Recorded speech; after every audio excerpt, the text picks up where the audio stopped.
Hare Nama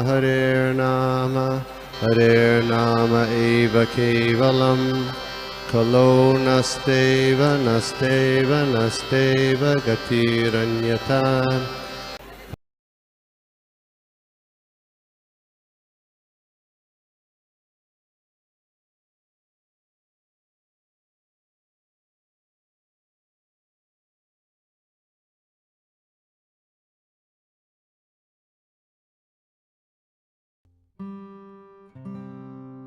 हरे कृष्णा। सभी के चरणों में दंडवत प्रणाम करते हुए आज के इस सत्र को हम शुरुआत करते हैं प्रणाम के साथ। ओम नमो भगवते वासुदेवाय। ओम नमो भगवते वासुदेवाय। ओम नमो भगवते वासुदेवाय। ओम नारायणं नमस्कृत्य नरं चैवं नरोत्तमं देवीं सरस्वतीं व्यासं ततो जयाम् उदीरयेत्। नष्टप्रायेषु अभद्रेषु नित्यं भागवत सेवया भगवती उत्तमश्लोके भक्तिर्भवती नैष्ठकी। नमो विष्णुपादाय कृष्णपृष्ठाय भूतले श्रीमते भक्तिवेदांत स्वामिनिति नामिने नमस्ते सारस्वते देवे गौरवाणी प्रचारिणे निर्विशेष शून्यवादी पाश्चात्य देश। श्री प्रभुपाद की जय, गुरु महाराज की जय। तो आज हम देखने वाले हैं तीसरे स्कंद के 24वें अध्याय का 36 नंबर जो वर्स है उसको हम देख रहे हैं अभी, कर संन्यास। तो उसमें से 36 तो वर्स हम पढ़ेंगे अभी। एतन्मे जन्म लोकेस्मिन् मुमुक्षुणां दुराशयात् प्रसंगानाय तत्त्वानां सम्मतायात्मदर्शने।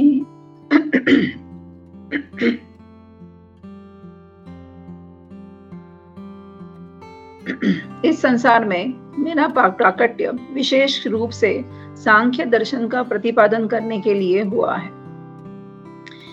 यह दर्शन उन व्यक्तियों के द्वारा आत्म साक्षात्कार हेतु परम समारुत है जो अनावश्यक भौतिक कामनाओं के बंधन से मुक्ति चाहते हैं।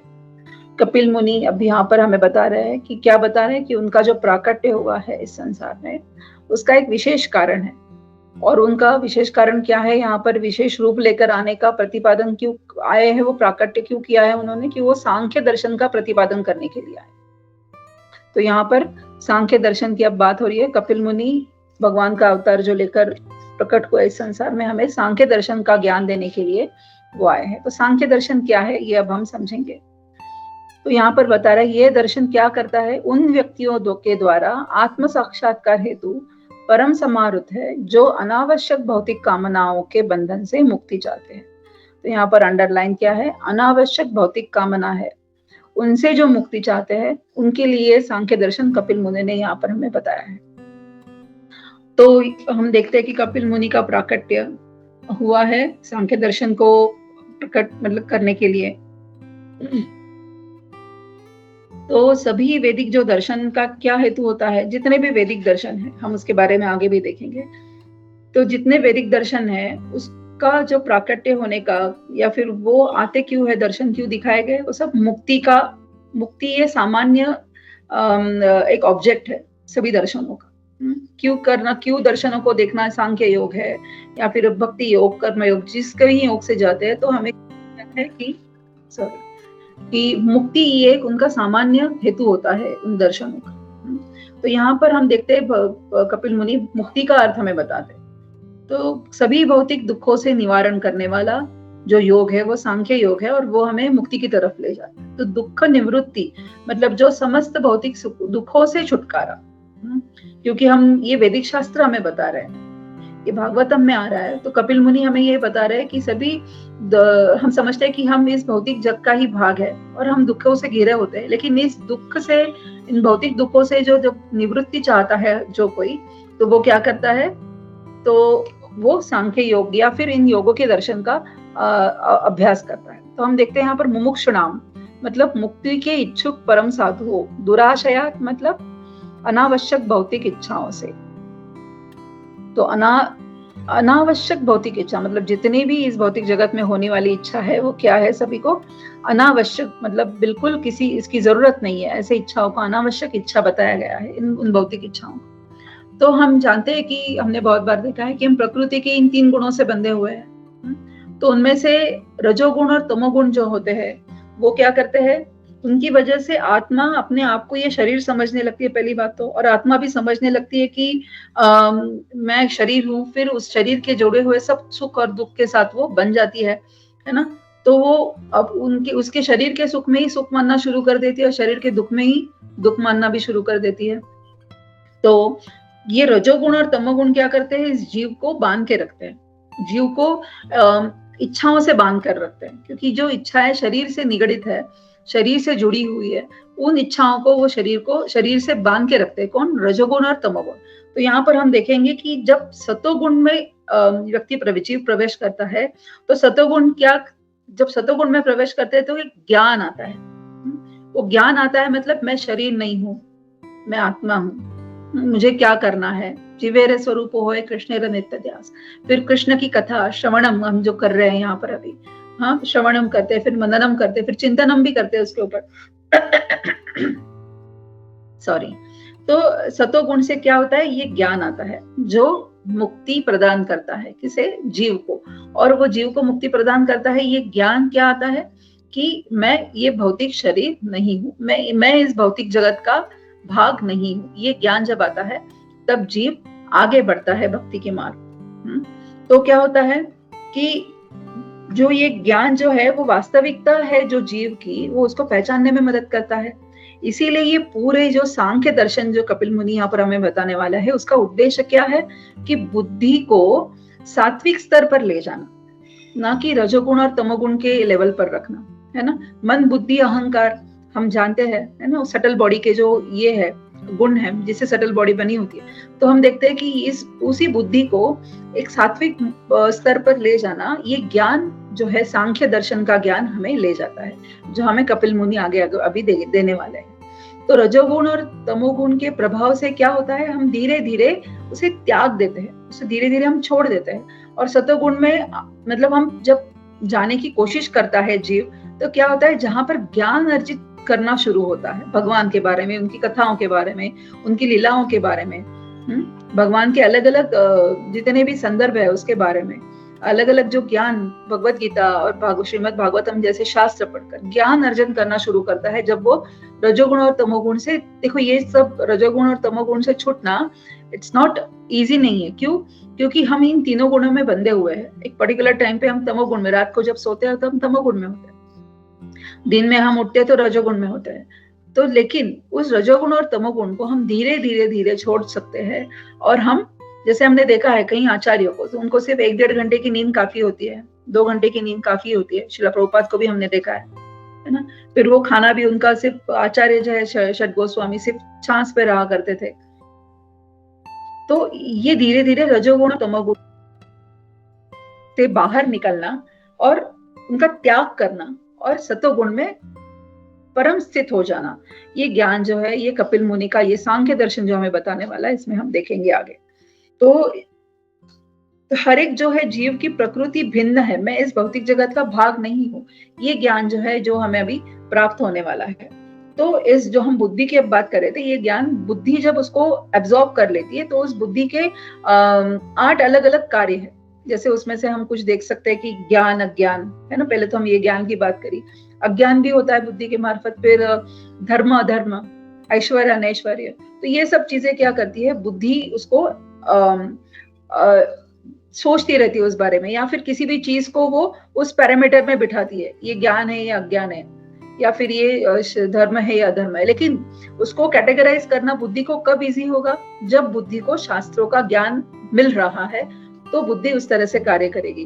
क्योंकि हम खुद भी उसके एग्जाम्पल है। श्रील प्रभुपाद की पुस्तक पढ़ने के बाद में इन शास्त्रों का जो जितने भी मात्रा में हम अध्ययन कर रहे हैं, और जितनी हमारी बुद्धि की पहुंच है वहां तक पहुंचने की, उसको समझने की, तो हमारे भी विचार करने की क्षमता में परिवर्तन आया है। उसको हम अच्छे से अभी देख रहे हैं, है ना। हम धीरे धीरे समझ पा रहे हैं कि धर्म के जो हमें 4 रेगुलेटरी प्रिंसिपल्स फॉलो करने के लिए बोले हैं, वो कैसे धर्म को जुड़े हुए हैं, सत्य, अहिंसा। तो हम देखते हैं कि इस तरह से धीरे धीरे ज्ञान जो है हमें मुक्ति की ओर ले जाता है। यहाँ पर इस ज्ञान की बात हो रही है जो सांख्य दर्शन में कपिल मुनि हमें अब देने वाले हैं। तो हम देखते हैं कि इनमें से ये जो ज्ञान है ना, बुद्धि के जो 8 कार्य है उसमें से जो ज्ञान है वो क्या होता है कि जीव की वास्तविकता समझने में, जैसे मैंने अभी कहा, वो मदद करता है, हेल्प करता है एक जीव। सो बाकी जो बुद्धि के कार्य है वो क्या करते हैं, आत्मा को इस भौतिक जगत से बांधे रखते हैं। ये धर्म अधर्म ऐश्वर्य अनैश्वर्य ये सब चीजें क्या होती है, बुद्धि को बांधे रखती है इस भौतिक जगत से। लेकिन ज्ञान एक ऐसी चीज है जो अज्ञान पे मात करके इन अदर सब 8 बाकी के जो कार्य है उसको मात कर कर वो जीव को मुक्ति की तरफ ले जाती है। इसीलिए हम देखते हैं कि सांख्य योग का हेतु क्या है, ज्ञान अर्जित करना। इसीलिए मैंने ये कार्य अभी जो ज्ञान के बारे में बताया वो सांख्य योग का हेतु है। क्या है कि ज्ञान को अर्जित करना, तो शास्त्रों के माध्यम से हमें ज्ञान मिल रहा है उसको अर्जित करना, ये सांख्य योग का हेतु है। सो जीव समझता है कि मैं भौतिक जगत का एक भाग हूँ, जैसे मैंने पहले भी कहा था, लेकिन इन भौतिक तत्वों को भोग कर मैं सुखी हो जाऊंगा, है ना। इस भौतिक जगत में, इस मटेरियल वर्ल्ड में जितने सारे भोग ऐश्वर्य है अवेलेबल, उसको भोग कर मैं सुखी हो जाऊंगा।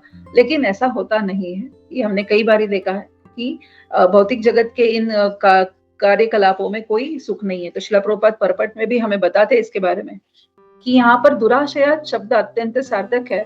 दूर का अर्थ है विपत्ति या दुख, आशयात का अर्थ है आश्रय से। सो हम बद्ध जीवों ने भौतिक देह का आश्रय ले रखा है जो कष्टों तथा दुखों से परिपूर्ण है।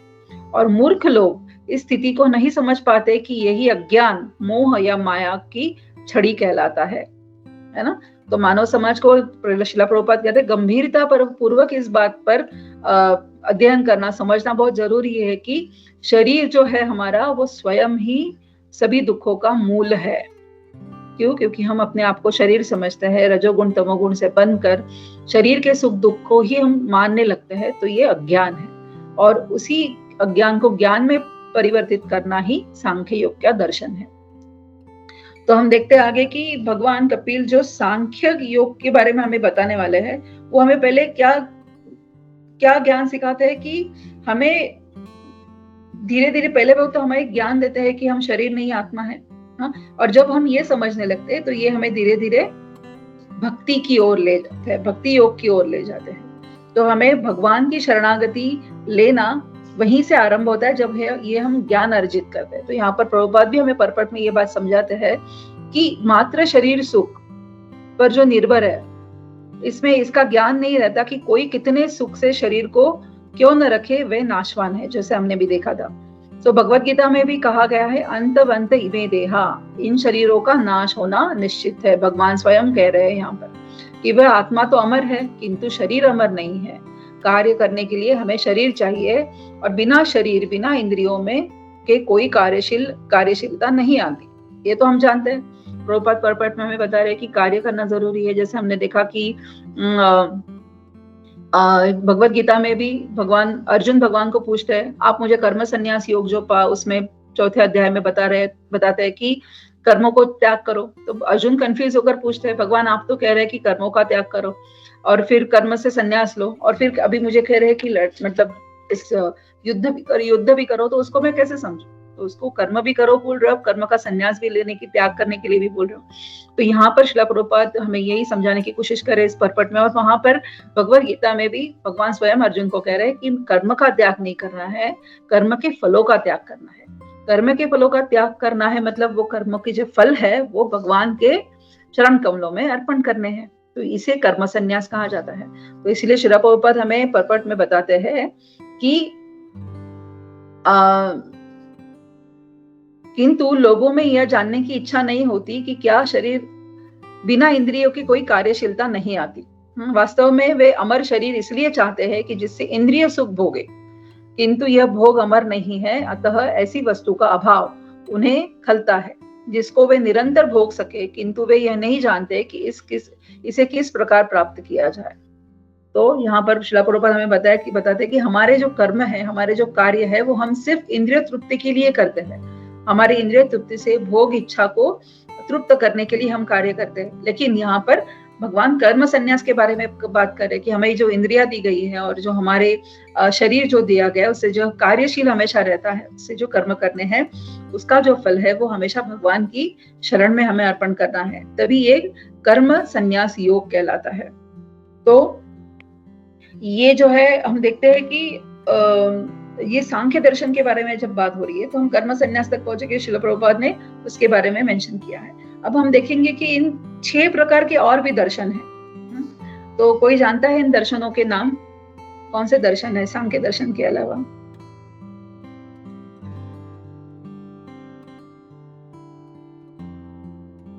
ठीक है, तो हम देखते हैं कि इन सांख्य दर्शन के अलावा शास्त्रों पर आधारित और भी 6 दर्शन है, वो मतलब टोटल 6 दर्शन है। उनके नाम है न्याय दर्शन, फिर मीमांसा दर्शन, वैशेषिका, पतंजलि योग, सांख्य और वेदांत।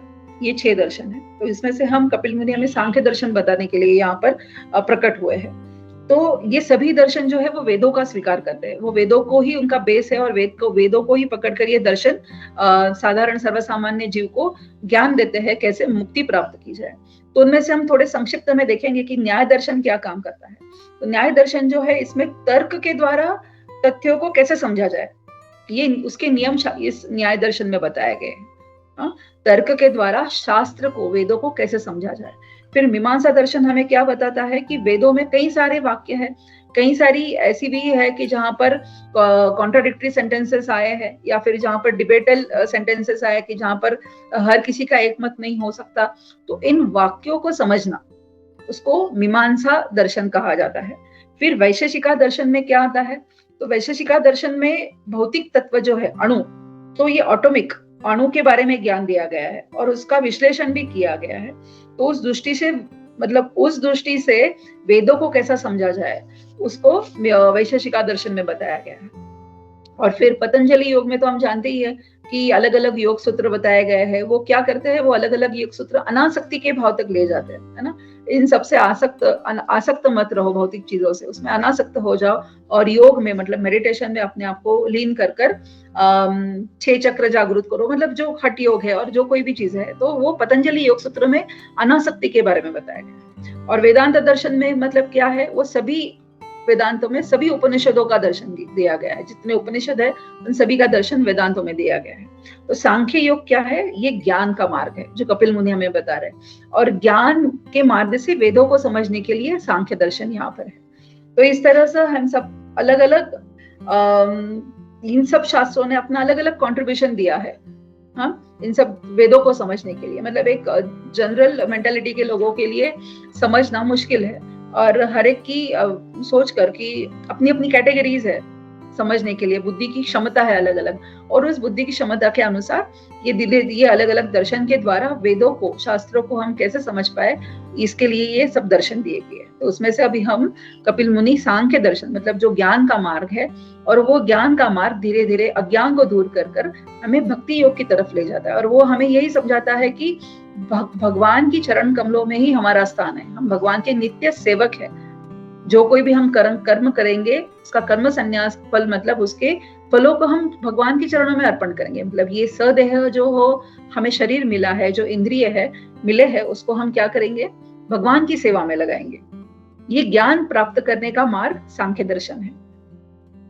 तो हम देखते हैं कि मुमुक्षुणाम जो शब्द है, मतलब क्या, जो मुक्ति को प्राप्त करते हैं। तो भगवत गीता में हमने जैसे कहा कि ज्ञान योग है, ज्ञान योग है, कर्म फल योग है, कर्म योग है, फिर भक्ति योग तक जब आते हैं तो सभी का मार्ग क्या होता है, वो जो निष्काम भाव से कर्म करने का प्रयोजन करते हैं, मतलब जो चाहते हैं, जो आत्मज्ञान उनको मिला है, उसको जब वो निष्काम कर्म में लगाते हैं तो ही तभी वो जीव क्या होता है, मुक्ति के मार्ग पर आगे बढ़ सकता है। तो कपिल भगवान यहाँ पर सांख्य दर्शन देने के लिए तो आए, हमने अभी देखा। तो वो इस जगत से अनासक्ति भाव से भाव को ज्ञान की तरफ, मुक्ति की ओर आगे ले जाने के लिए कहते हैं। मतलब क्या कहते हैं, जो अनासक्त हो जाओ इस भौतिक चीजों से, और जो वो ज्ञान मिला है आपको, वो पाकर भगवान की भक्ति योग कर कर आप धीरे धीरे मुक्ति के मार्ग पर आगे बढ़ सकते हैं। क्योंकि यहाँ पर सांख्य दर्शन में हम देखेंगे तो यहाँ पर आत्मा और शरीर का ज्ञान है। हमने देखा सांख्य योग, तो आत्मा और शरीर का ज्ञान, अब हम जैसे जैसे भगवत गीता आगे पढ़ते जाते हैं तो भगवान भी उस ज्ञान को आगे बढ़ाते जाते हैं, और वो एंड में भक्ति योग में ही आकर रुकते हैं। सर्वधर्मान परित्यज्य माम एकम शरणं व्रज अहम त्वाम सर्व पापेभ्यो मोक्षयिष्यामि मा शुचः। मतलब डरो मत, मैं तुम सिर्फ सर्वधर्मों का त्याग कर मेरी चरणों में आ जाओ। तो भगवान धीरे धीरे हमें एक एक स्टेप आगे बढ़ाकर 18वें अध्याय तक हम जब पहुंचते हैं, सांख्य योग हमें दूसरे अध्याय में बताया जाता है, लेकिन हम धीरे धीरे 18वें अध्याय में जब भगवत गीता के भी पहुंचते हैं तो हमें भक्ति योग मतलब भगवान की भक्ति करना, भगवान की चरणों में इस जीव को अर्पित करना, उसका ज्ञान हमें मुक्ति की तरफ ले जाता है। लेकिन एक भक्त है, हम जानते हैं, मुक्ति का अभिलाषी नहीं है। वो क्या चाहता है? हमेशा भगवान के धाम में भगवान की सेवा करना। लेकिन ये जो दर्शन है कपिल मुनि यहाँ पर ज्ञान मार्ग के लिए हमें ये दर्शन यहाँ पर दे रहे हैं। हम देखते हैं जैसे चैतन्य महाप्रभु ने नाम संकीर्तन का मार्ग बताया कलयुग में आकर। फिर कलयुग की अन्य विधि मार्ग जो है वो चैतन्य महाप्रभु भी कहते हैं कि अन्य साधनेर अति तुच्छ बल। मतलब महाप्रभु कहते हैं कि इतर जो साधना है, साधन के जो भगवान की साधना करने के जो अन्य साधन है, मतलब वो अति तुच्छ है, मतलब उसमें कोई बल नहीं है। लेकिन सबसे प्रबल क्या है? भगवान का नाम संकीर्तन, जो इस कलयुग का धर्म है। तो भक्ति जो है वो बहुत प्रबल है कंपेयर टू अदर जितने भी साधन है भगवान की भक्ति करने के, उससे सबसे प्रबल क्या है? तो भक्ति मार्ग ही सबसे प्रबल है, जहां पर क्या होता है, भक्तों के संग में आकर चित्त स्थिर हो जाता है। कि हम जब कथा सुनते हैं भगवान की या भगवान की लीलाएं सुनते हैं, अभी जन्माष्टमी हुई तो हमने कितनी सारी लीलाएं भगवान की सुनी, जन्म की कथाएं, और कितने साल से हम वही कथाएं सुनते भी आ रहे हैं, लेकिन हमें बिल्कुल भी ऐसा नहीं लगता ये बार बार सुन रहे हैं, है ना। तो सभी को ये अनुभव होता है। तो इसीलिए क्या है कि हमारा चित्त धीरे धीरे भगवत कथा में उनकी चरणों में स्थिर होना शुरू हो जाता है, ये ज्ञान पाकर मतलब भक्तों की संगति में आकर। तो श्रील प्रभुपाद परपट में हमें बताते हैं कि अतः यहाँ पर कपिल देव द्वारा वर्णित सांख्य दर्शन तत्व नाम है। सांख्य दर्शन वास्तविक सत्य का ज्ञान प्रदान करने के लिए तैयार किया गया है। तो वह वास्तविक सत्य का है। तो वह वास्तविक सत्य क्या है? वास्तविक सत्य वह ज्ञान है जिससे समस्त दुखों के मूल इस भौतिक शरीर से छुटकारा पाया जा सके, और इस कार्य के लिए ही भगवान कपिल का अवतार हुआ है। इसका यहाँ स्पष्ट उल्लेख होता है। मतलब इस भौतिक शरीर से छुटकारा पाकर जो जीव, जिसको हम बद्ध जीव कहा जाता है, जो बद्ध है इस भौतिक शरीर में या इस भौतिक इंद्रियों में, तो उससे छुटकारा पाने के लिए ये सांख्य दर्शन का योग बताया गया। मतलब यहाँ पर हमें देहात्म बुद्धि से कार्य नहीं करना है। कोई भी चीज हमें ये जो बुद्धि से ज्ञान अर्जित जो हम कर रहे हैं उसको धीरे धीरे मतलब स्टेप बाय स्टेप हमें देहात्म बुद्धि से बाहर निकलना है। जैसे हम आचार्यों को देखते हैं, हमारे गुरुजनों को देखते हैं, उनके ऊपर श्रील प्रभुपाद ट्रैवल करते थे तो जेट लैग उनको कभी हुआ ही नहीं। वो रात को भी पहुंच जाए तभी भी मॉर्निंग में वो उनके कार्यों के लिए रेडी है। जहाँ पर टाइम का इतना ज्यादा डिफरेंस है, तभी भी वो अगर ऐसे कंट्रीज में जाते थे कि जहां पर इंडिया से लेकर 10-12 घंटे का अलग टाइम शेड्यूल है, फिर भी उन पे जेट लैग का कभी प्रभाव नहीं हुआ। गुरु महाराज है, हिज होलीनेस गोपाल कृष्ण गोस्वामी महाराज, रात को कहीं भी पहुंचे लेकिन मॉर्निंग में मंगल आरती के लिए वो मतलब टेम्पल में होते थे। तो इसका मतलब है इन आचार्यों पर काल का कभी प्रभाव नहीं पड़ा, क्योंकि वो देहात्म बुद्धि से ऊपर उठ चुके। तो यही हमें इस सांख्य दर्शन में समझा जाता है कि मतलब ये सिर्फ ज्ञान की लेवल पर अर्जित करने के लिए नहीं है। इसके प्रैक्टिकल एग्जांपल जैसे हमने अभी देखा कि इस भौतिक जगत में भी ऐसे है कि जिन पर शरीर के इस कार्य का कोई प्रभाव नहीं पड़ता। श्रील प्रभुपाद ने अपनी आखिरी सांस तक वो अपना जो कार्य उन्होंने हाथ में लिया था भागवतम को पूरा करने का, वो आखिरी सांस तक वो डिक्टेट कर रहे थे। उनकी वॉइस रिकॉर्ड हो रही थी, हमने देखा। मतलब वो कितने देहात्म बुद्धि से ऊपर है कि उनको उस शरीर के उसका कोई प्रभाव, जैसे जयपताका स्वामी महाराज है, जयपताका स्वामी महाराज, उनको हम देखेंगे कितने शारीरिक व्याधियां हैं, फिर भी वो देहात्म बुद्धि से ऊपर है। तो यही सांख्य योग दर्शन के प्रैक्टिकल लिविंग एग्जाम्पल्स है, जो आज भी हम देख सकते हैं कि जो भौतिक शरीर के इंद्रियों के जंजाल से ऊपर उठ चुके हैं, उनको उससे कोई फर्क ही नहीं पड़ रहा है। तो ये सब जो है ज्ञान मार्ग कर्म योग जो है, उससे भगवान की अंतरंगा सेवा प्राप्त करने की कोशिश जो करते हैं वो भक्ति मार्ग है। मतलब हम ज्ञान भी ले रहे हैं ज्ञान मार्ग से, हम कर्म मार्ग से ऐसे कर्म भी कर रहे हैं। आज श्रील प्रभुपाद ने हमें जो दिया है वो रेगुलेटरी प्रिंसिपल्स दिए हैं, जो धर्म के 4 स्तंभ है वही हम फॉलो कर रहे हैं। लेकिन हम उसी को ही इतनी बड़ी ऑस्टेरिटी समझ बैठते हैं, उसको हम इतना बड़ा तप समझते हैं कि वो actually that is not a तपस्या, वो जीव का ओरिजिनल स्वरूप है। मतलब अगर इस जीव बद्ध जीव भी है इस भौतिक शरीर में आया हुआ, तो उसने ये 4 प्रिंसिपल फॉलो करना जरूरी है। लेकिन इस कलयुग में क्या हुआ है, ये कलयुग में इन सबको ऐसा लग रहा है कि ये 4 रेगुलेटरी प्रिंसिपल्स फॉलो करना ही एक बड़ी तपस्या बन गई है।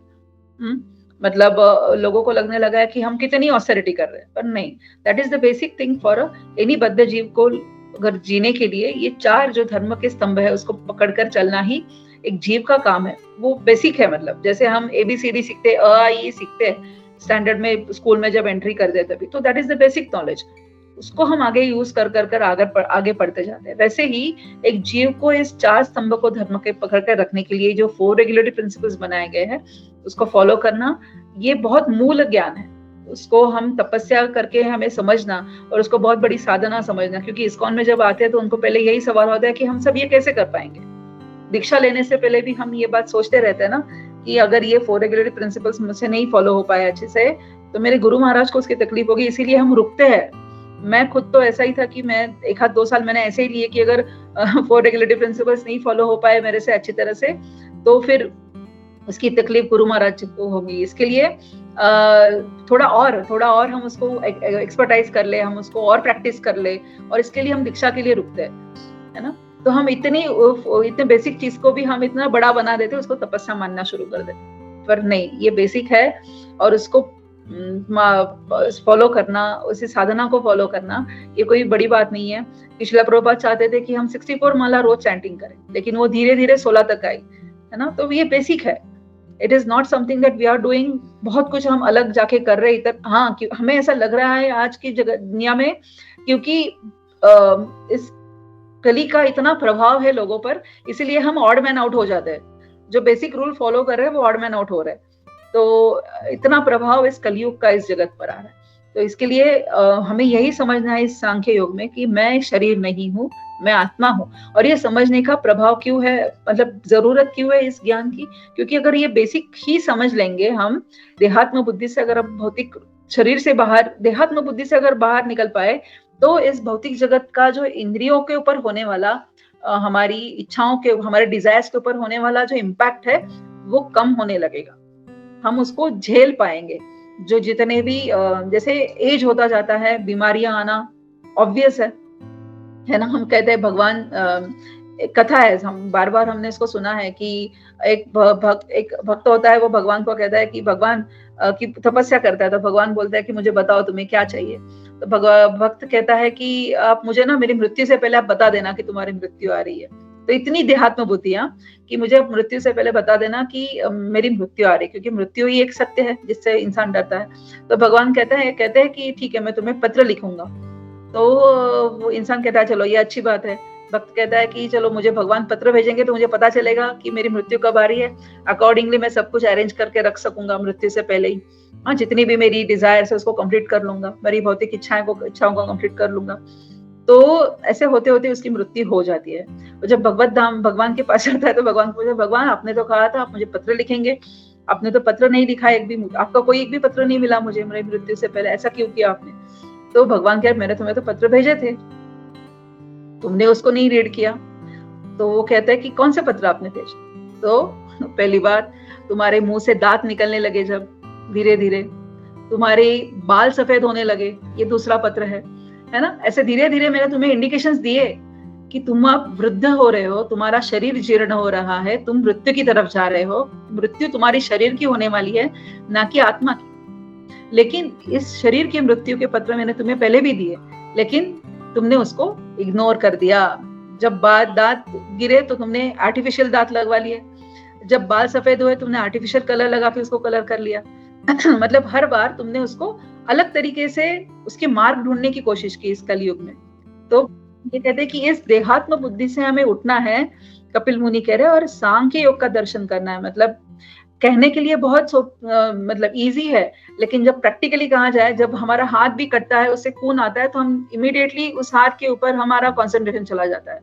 जैसे हमारी सर में दर्द होना शुरू हो जाए तो हमारी चैंटिंग अच्छे से नहीं होती। और सबसे बुरा दर्द है दांत का दर्द। वो दांत का दर्द अगर शुरू हो गया तो हमारा पूरा ध्यान उस पर चला जाता है ना। हम कोई भी साधना का कार्य जो है, हमारा डे टू डे नॉर्मल काम भी हम अच्छे से नहीं कर पाते, क्योंकि हमारा पूरा ध्यान पे चला जाता है। तो हमें स्लोली इस भक्तों के संग में आगे बढ़ना है और देहात्म बुद्धि से ऊपर उठना है। तो मैं आप सबके लिए, सबको एकदम इससे प्रे करती हूँ कि आप कृपया मेरे लिए प्रे करें। हम एक दूसरे के लिए अगर प्रे करेंगे कि हर कोई हम इस शरीर की व्याधियों को लेकर बहुत ज्यादा चिंतित न होकर भगवान की सेवा में हमेशा अपने चित्त को लगाए रखेंगे। तो इसी के साथ में मैं मेरे वाणी को विराम देती हूँ। हरे कृष्णा। किसी का कोई प्रश्न है या फिर एडिशनल पॉइंट्स है तो हम उसके बारे में डिस्कस कर सकते हैं। सो श्रीमद् भागवतम की जय, श्रील प्रभुपाद की जय, समवेत भक्त वृंद की जय। हरे कृष्ण।